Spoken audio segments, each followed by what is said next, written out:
사랑하는 영락교회 지체들에게 주 안에서 평화 인사를 전합니다. 오늘은 2021년 10월 30일 토요일입니다. 오늘의 묵상 본문은 디모데 후서 2장 1절로 13절까지의 말씀입니다. 오늘 본문 말씀 2장 1절부터의 말씀은 이렇게 시작합니다.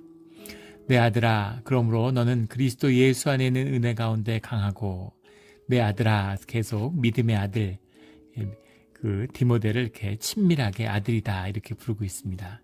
그리고 디모데에게 그런 지금 사역자로서 목회자로서의 사명에 대해서 일깨우고 있는 것이죠. 어제 말씀에 나눈 것처럼 바울의 투옥과 그 다음에 이단의 공격으로 주춤하고 있는 그런 디모데에게 용기를 불어넣어주는 말씀 가운데 회복시키는 그런 사역을 바울이 감당하고 있습니다. 너는 그리스도 예수 안에는 은혜 가운데서 강하여져야 되는데, 이게 우리가 흔히 얘기하는 그런 강함이 아니죠. 이 말씀 자체가 두나무라는 말이죠. 두나무, 이 무엇 안에라는 거고, 두나무라는 말이 이제 뭐 영어로 하면 empower, fill with power 이렇게 쓰고 있는데 앞에 n이 붙었어요. 그 안에라고 하는 거, 주님 안에서라는 거죠. 주님 안에서 권능으로 체험을 받아야 된다라는 얘기입니다.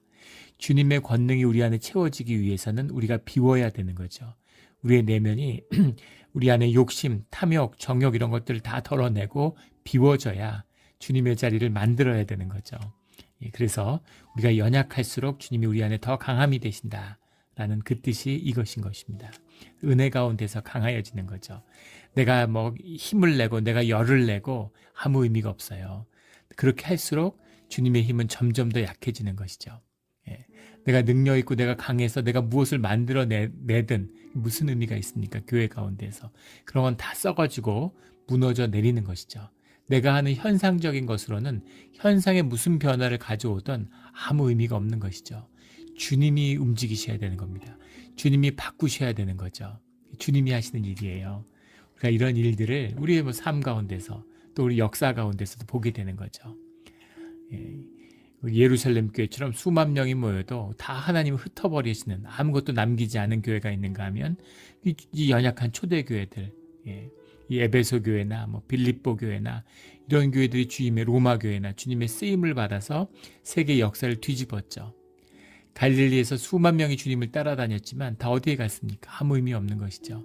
주님을 따랐던, 주님의 제자 되었던 그 소수의 사람들이 주님의 말씀을 붙들고 주님의 구원의 역사에 동참하게 되는 거죠. 주님이 하시는 겁니다. 주님의 역사하심이죠. 이 사도 바울이라고 하는 이런 작은 연약한 한 사람을 들어서 주님이 믿어지지 않는 놀라운 역사를 운행하고 바꾸시는 그런 일들을 주님이 이루어 내시는 거죠. 이것이 하늘의 역사고 하나님의 역사입니다. 하물며 교회에서 더 말할 게 뭐가 있겠어요. 주님이 움직이시고 주님이 주인 되게 하셔야 되고 주님의 뜻을 늘 살피고 귀 기울이고 순종해야 되는 것이죠. 주 안에서 늘 주님의 강함, 우리가 연약할 때 주님의 강함이 드러나고 만나는 우리 공동체와 우리 삶의 자리가 되기를 주의 이름으로 축원합니다. 2절에 또 내가 많은 증인 앞에서 내게 들은 바를 충성된 사람들에게 부탁하라. 그들이 또 다른 사람들을 가르칠 수 있으리라. 내가 많은 증인 앞에서 내게 들은 바라는 것, 많은 증인이 누구냐? 라는 말이죠. 이것은 이제 에베소의 교인들이겠죠. 또 뿐 아니라 같이 이제 그 전도여행을 다니면서 늘 사도 바울이 말씀을 증거하는 여러 사람들을 모아놓고 계속 말씀을 전하고 말씀을 가르쳤죠. 그것을 같이 앉아서 듣던 디모데가 그 말씀을 받아서 그 말씀을 통해서 주님을 영접하게 된 것이죠. 그래서 많은 증인 앞에서 내게 들은 바라는 건 회중 가운데 또 네가 양육을 받을 때 들었던 그때 증거되었던 주님의 말씀들, 주님의 말씀을 풀고 가르쳤던 그 강해와 가르침들, 그 모든 것을 기억하라 라는 뜻이 들어있는 거죠. 그걸 충성된 사람들에게 부탁하라. 충성된 사람, 충성된이라는 게 피스토이스라는 말인데 페이소라는 말에서 왔죠. 진실하다는 뜻입니다. 주님과 하나 된 진실한 거죠. 거짓이 없는 진실된 사람들에게 부탁하라. 그 말씀을 가리키고 나누는 일들, 그 그 말씀을 받은 자가 또 그 말씀을 가르칠 수 있지 않느냐라는 거죠. 그때는 지금 아직 우리가 읽고 있는 이런 성경이 정립된 게 아니죠. 물론 구약 성경은 있었지만 예수 그리스도의 가르침이 구전되고 있는 겁니다. 사도들을 통해서 증거되고 있는 거죠. 근데 그 말씀을 들은 자들을 통해서 그 말씀이 나누어지게 해라. 그 말씀을 나눈다는 뜻은 그 들은 얘기를 기억해서 전했으면 말도 못하게 왜곡되고 별별 이상한 이단들이 다 나왔겠죠. 그게 아니라 충성된 사람들, 믿음의 사람들이 그 말씀을 받았기 때문에 그 말씀을 삶으로 살아가는 증인이 되어서 그 주님의 이름으로 모인 공동체 가운데 성령이 함께함으로 성령의 역사가 함께 움직이는 그 공동체의 삶을 통해서 말씀이 증거되도록 해라, 이런 말인 거죠. 그 진실의 말씀이 계속 전하여지는 겁니다. 왜곡되고 종교적으로 오염되고 어떻게 틀어도 결국에는 그 믿음을 가진 사람들의 삶을 통해서 말씀이 새로워지는 거죠. 우리가 경험한 역사 가운데 종교개혁 같은 것입니다. 이번 주일이 종교개혁 주일인데 믿음의 사람들이 있으면 그 신앙은 주님의 안에서 새로워지게 되는 거죠. 그 말씀을 가르칠 수 있는 사람의 두 가지 중요한 조건이 나오고 있어요. 하나는 증인이어야 되는 거죠. 그리스도의 증인이 되어야 되는 것이고 그리스도의 충성된 자가 되어야 되는 겁니다. 주님의 뜻을 분별하고 주님의 뜻에 순종하는 자들이 충성된 자들이죠. 그런 자들이 주님의 말씀을 증거하게 된다라는 말입니다. 주님의 성령 안에서 그 말씀의 사역을 같이 이루어가라 라는 거죠. 3절에 너는 그리스도 예수의 좋은 병사로 나와 함께 고난을 받으라. 그 사도 바울이 아주 많이 쓰는 그 시대의 비유, 그 시대의 비유를 통해서 사람들에게 말씀을 전하는 거니까 하나가 군사적인 비유죠. 로마는 완전한 군사국가였어요. 그래서 그 군사적인 비유를 많이 쓰고 있습니다. 그래서 그리스도의 좋은 병사다, 예수의 좋은 병사다, 너는 나와 함께 고난을 받으라. 그래서 군인은 고난을 받죠. 전쟁터에서 국가를 지키기 위해서 싸우는 것처럼 하나님의 나라를 위해서 악과 맞서서 그 나라를 지키는, 믿음을 지키는 자들이 되어야 된다라는 의미죠. 좋은 병사로 나와 함께 고난을 받으라. 4절에 병사로 복무하는 자는 자기 생활에 얽매이는 자가 하나도 없나니 이는 병사로 모집한 자를 기쁘게 하려 함이라. 병사로 복무하는 자가 삶에 얽매이지 않죠. 나라를 위해서 목숨을 내놨어요. 그러므로 인해서 그의 삶의 모든 것을 국가가 책임지는 거죠. 생명을 내놨으니까 그 삶을 책임지는 거죠, 국가가. 평소에 보면 군인들은 도대체 뭘 하나, 생산적인 일을 하나도 안 하는 것 같은데 왜 먹고 살고 이런 걸 다 국가가 책임지나, 엄청난 부담이죠. 하지만 그럴 권리가 충분히 있는 것이죠. 왜냐하면 국가를 위해 목숨을 걸고 국가가 어려움에 처했을 때 국가의 질서와 안위를 위해서 목숨을 내어 주는 사람들이기 때문인 거죠. 그것이 이제 군인의 비밀이죠. 그 군인을 국가가 잘 대우하고 군인을 잘 대우하는 국가가 번영하는 것이죠. 로마도 마찬가지였고, 미국을 보세요. 제가 얼마 전에 예전에 다큐멘터리인데 이라크 전쟁에 사망한, 고등학교를 졸업하고 군대에 지원했는데 불과 1년 얼마가 지나서 이라크에서 사망했어요. 그 전사한 2명의 군인이 자기 고향으로 돌아오는 그것을 다큐멘터리로 찍은 겁니다. 제가 그걸 보고 엄청 울었는데 굉장한 감동과 가슴 아픈 애통하는 그 비통함이 있더라고요. 전쟁 같은 건 없어야죠. 그런데 제가 거기서 놀란 건 그 군인을 높이 존경하고 높이는 그런 미국의 그 문화를 보면서 미국의 번영이 괜한 것이 아니구나라는 걸 봤습니다. 그런 거죠. 군인을 홀대하는 나라는 망할 수밖에 없죠. 군인의 이 나라에 대한 사명이죠. 무슨 군인이 높아서도 아니고 그런 게 아니라 군인의 그 받은 사명이 워낙 큰 것이기 때문에, 생명을 공동체를 위해 내놓았기 때문에 그래서 존중받고 그렇게 대우를 받는 것입니다. 이 군인의 비밀이죠. 그리고 군인도 그 군 나라를 지키는 것에 부름을 받고 거기에 사명의 몸을 던졌기 때문에 그래서 자기 생활에 얽매이지 않는 거죠. 먹고 사는 거 이런 걸 돌아보는 그런 걸 해서는 안 되는 겁니다. 제가 그 군에 복무할 때 제가 이제 그 모셨던 과장님이 이제 그 군의 이제 대령이었는데, 해병대 대령이셨는데 한 분은 이제 육군 대령이었고, 근데 두 분 다 그 이제 군 생활을 하니라고 가족을 돌보지 못하는 거죠. 군인 가족들이라면 다 이해하는 부분이죠. 19년을 복무했는데 그 시절에 한 30년 전이죠.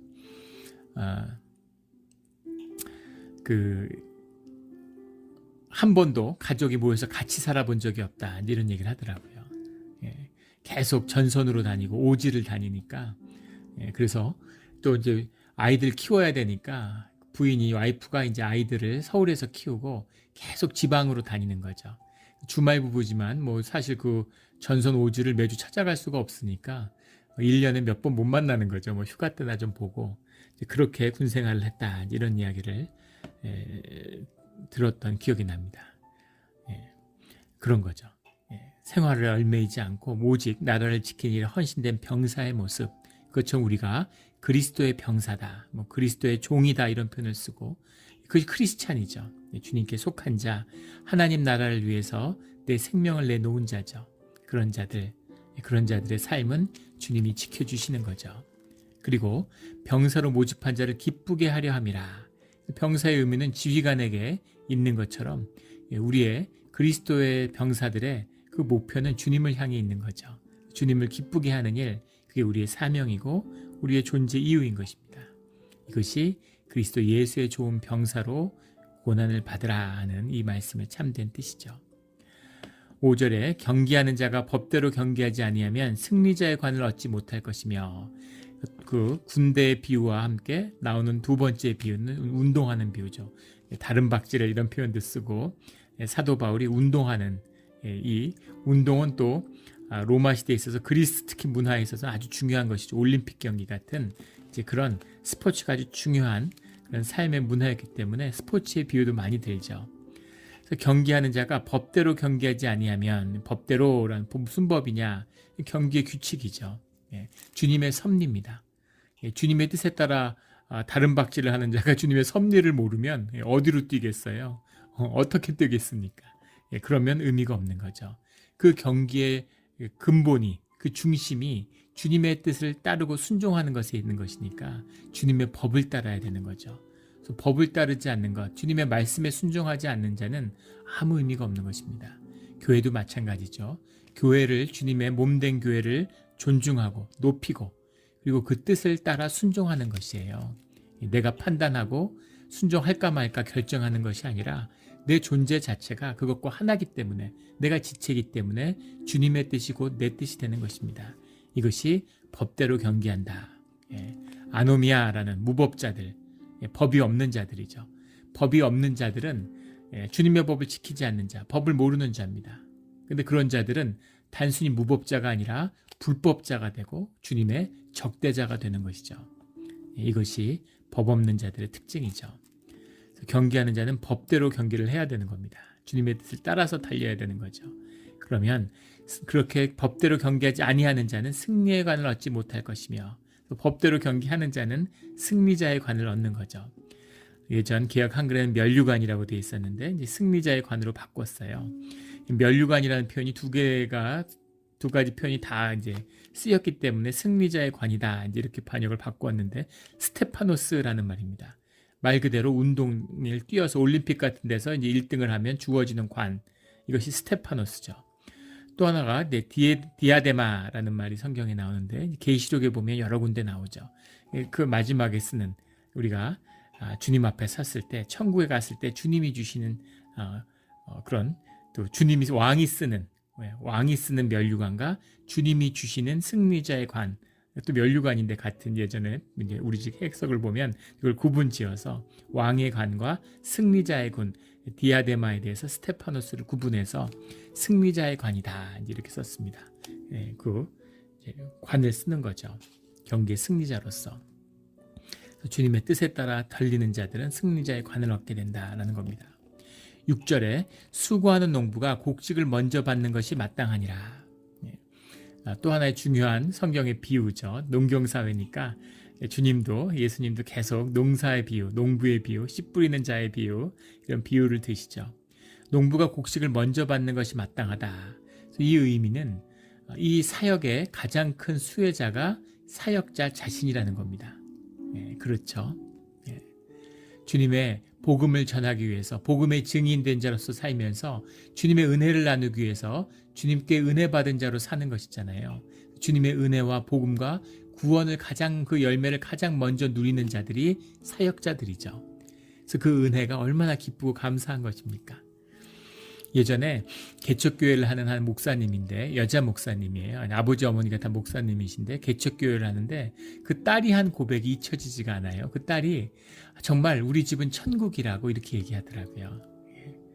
우리 집 같은, 우리 가족 같은 이런 게 또 있을까? 이게 하나님 나라인 것 같다고, 우리 집은 정말 천국이라고, 그런 고백을 들으면서 나도 저런 가정을 꾸려야 되겠다, 이제 그런 마음이 들었는데, 자식들이 정말 우리 엄마 아빠는 천사 같은 분이고 우리 하나님의 사람이고 우리 가족은 정말 천국이다, 천국을 산다고 생각해 보세요. 얼마나 감사하고 기쁩니까?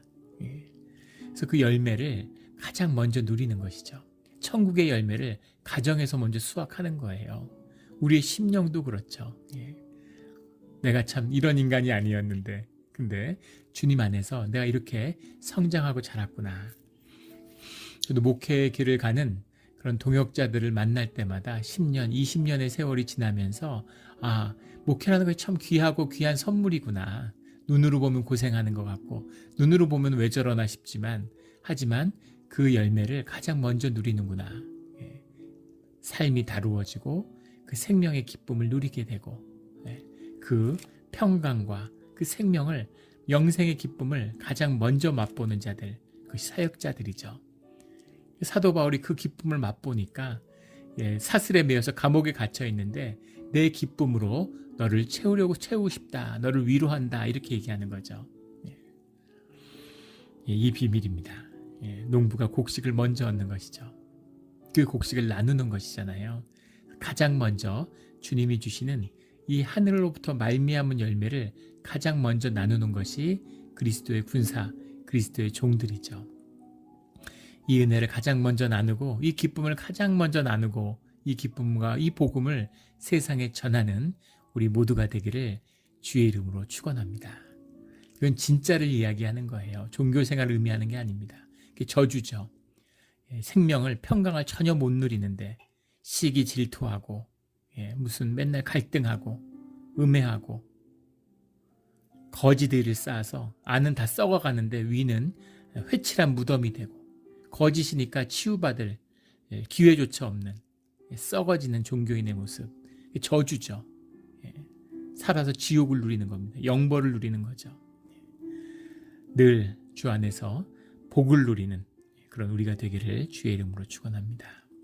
7절에 내가 말하는 것을 생각해보라. 내가 말하는 것이 무엇일까? 앞에 나오는 이 말씀의 가르침들이죠. 이것을 생각해보라 라고 했는데, 노우스 이런 말인데 깊이 묵상하라는 겁니다. 이걸 붙들고 이 깊은 뜻을 묵상해 보라는 거죠. 주께서 범사에 내게 총명을 주시리라. 총명, 수내신, 수니에미 이런 말이죠. 수니에미 이런 말이 이제 지혜죠. 총명, 분별력 이런 것들. 이 말씀에 숨은 깊은 뜻을 네 삶과 만나면, 삶의 진실과 만나면 이것이 너의 삶을 이끄는 주님의 지혜로 풀어진다라는 겁니다. 깊은 비밀이죠. 8절에 내가 전한 복음대로 다윗의 씨로 죽은 자 가운데서 다시 살아나신 예수 그리스도를 기억하라. 예수님을 기억하라. 모든 사역의 중심이 예수님임을 기억하라 라는 거죠. 이게 작은 공동체는 그럴 위험이 별로 없죠. 우리 교회도 그럴 위험이 별로 없지만, 이제 교회가 커지면, 한국에서 그런 걸 많이 느꼈어요. 교회 규모가 커지고 사람들이 막 수천 명이 되고 일하는 사역자가 막 수십 명, 수백 명이 되고 그러면 이게 무슨 조직같이 기관화되는 겁니다. 세속화되는 거죠. 그래가지고 무슨 매니지먼트 하는 것처럼 그렇게 교회가 돌아가는 거예요. 자꾸 이벤트하고 사람을 묶으려고 그러고 의례화되려고 하고, 그렇게 돼서는, 그렇게 흘러가면 일은 잘 되는 것 같지만 본질과 생명과 주님의 임재가 죽는 것이죠. 썩어지는 것입니다. 아무 의미가 없는 것이에요. 그 중심에 주님이 계시다는 것을, 주님이 움직이고 주님이 사역하시는 교회가 돼야 된다라는 의미죠. 물론 이 의미가 교회가 크면 다 안 좋다 이런 의미는 아니죠. 10,000명이 모여도 지금 한 가족 같은 교회가 있고 100명이 모여도 갈갈이 찢어져서 갈등하는 교회가 있죠. 그것처럼 그것을 이루시고 그것을 만드시는 분이 주님이시라는 겁니다. 항상 그리스도 센터된, 주님이 중심이 된 성령이 움직이는 공동체가 돼야 되는 거죠. 이걸 늘 조심히 살펴야 돼요. 주님은 어떻게 생각하시는가? 주님은 뭐라고 말씀하시는가? 이게 늘 핵심이죠. 내 판단, 내 경험에서는 이건 것 같은데, A인 것 같은데, 주님은 내 생각엔 B는 아닌 것 같은데 주님은 뭐라고 말씀하시나? 이것을 우리가 귀 기울이고 살펴야 되는 겁니다. 그게 모든 교인들이 교회에서 해야 될 일이죠. 주님의 뜻을 늘 받들고 기억하는 그런 우리 모두가 되기를 주의 이름으로 축원합니다. 9절에 복음으로 말미암아 내가 죄인과 같이 매이는 데까지 고난을 받았으나 하나님의 말씀은 매이지 아니하니라. 복음으로 말미암아, 복음을 전하는 것 때문에 지금 내가 죄인처럼 매여 있고 어디 갈 수 없고 갇혀 있는 것이죠. 그런 고난을 받았습니다. 그러나 하나님의 말씀은 매이지 아니하니라. 주님의 말씀이 내가 매였다고 말씀이 매이는 것은 아니죠. 실제 사도 바울이 로마에 갇혀 있음으로 해서 로마 교회가 일어나게 되는 거죠. 말씀으로. 그 교회의 중심이 되었습니다. 중심적인 리더의 역할을 하게 되죠. 거기서 증거한, 거기서 만난 증인들이 그 로마 교회 공동체의 중심이 됐던 것이죠. 또 갇혀있기 때문에 말씀을 직접 전할 수 없어서 썼던 서신서들이 남아서 주님의 말씀이 증거되고 오늘 성경의 일부가 하나님의 말씀으로 택함을 받아 그 말씀이 사람들을 변화시키고 교회를 이끌어가고 있는 거죠. 놀라운 하나님의 역사이십니다. 하나님의 역사가 이렇게 풀어져야 되는 것이죠. 10절에 그러므로 지금 의기소침해지고 교회가 이런저런 갈등이 있고 디모데가 위축되어 있는데 그럴 거 없다는 거죠. 주님의 말씀을 중심에 놓고 그리스도 예수의 복음과 말씀을 전하는 것, 그 말씀이 매이지 않기 때문에 그 말씀의 경험에 속에 갇히지 않기 때문에 그걸 뛰어넘는 것이 하나님의 말씀인 것을 기억해라 라는 뜻입니다. 10절에 그러므로 내가 택함받은 자들을 위하여 모든 것을 참음은, 내가 택함받은 자들을 위하여 모든 것을 참는다라는 게 우리 여러 번 수없이 나눈 말씀이죠. 휴포메노라는 말, 인내한다는 말입니다. 그 모든 것을 주님의 뜻이 이루어질 때까지, 주님의 뜻이 나를 통해서 열매 맺을 때까지 내가 인내하는 거죠. 참는 것입니다. 그들도 그리스도 예수 안에 있는 구원을 영원한 영광과 함께 받게 하려 함이라. 구원을 영광과 함께 받는데 굉장히 깊은 말씀이에요. 교리적인 그런 말씀이 아니죠. 주님의 구원을 받고 주님의 순종함으로 인해서 주님이 내 삶의 전부가 되는 것, 전면화되는 것, 이것이 주님의 영광이죠. 그렇게 나타나는 것이 주님의 영광이고 그 영광이 우리 크리스찬의 영광입니다.